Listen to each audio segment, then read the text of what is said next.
ஒரு மனிதன் அரசியலை தொழிலாக கொண்டு இருக்க முடியாது. அரசியல் என்பது சேவையார். அப்போ இந்த இடத்துக்கு யார் யாரெல்லாம் வர்றா, அந்த இடத்த தான் நான் உங்களை முதல்ல யோசிச்சு பார்க்க சொல்லி. ஒரு பணக்காரர் வர்றார், ஒரு செல்வந்தர் வர்றார், வேறு எங்கேருந்தோ வர்றாரு, ஒரு அரசு வேலையை விட்டுட்டு வர்றாரு. எதுக்கு வர்றாரு? சரி, இதுக்கு முன்னாடி எனக்காக நீ என்ன பேசுனீங்க?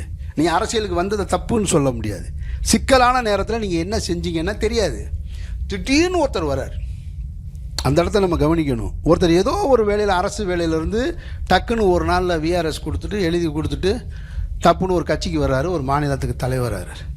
இன்னொரு கட்சிக்கு ஒருத்தர் வர்றாரு, அவர்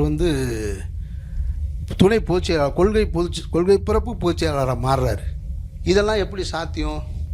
இது சாத்தியமா? அப்படி அரசு வேலையை உதறிட்டு உடனே வர முடியுமா? ஒரே நாளில் விஆர்எஸ் கொடுப்பாங்களா?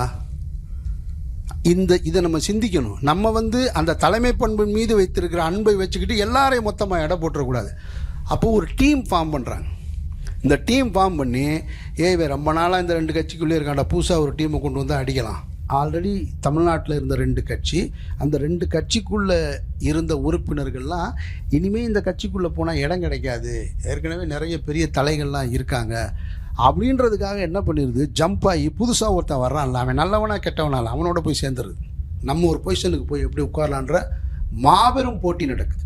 ஏன், எனக்கு அங்கீகாரம் இருக்குது, நான் ஒரு துண்டு போட்டுக்கிறேன், எனக்கு ஒரு வாகனம் இருக்குது, எனக்கு ஒரு படைப்பட்டாளம் இருக்குது, நான் போய் நின்னா என்னை அடையாளப்படும், எனக்கு ஒரு விசிட்டிங் கார்டு, நான் காவல்துறை போகலாம், எங்கே யாருக்கிட்ட போனாலும் நான் இந்த கட்சியை சேர்ந்தவன் சொன்னால் எனக்கு ஒரு மரியாதை கிடைக்கிதுன்னு பிழைப்புவாத அரசியலாக மாறி போயிருக்கு.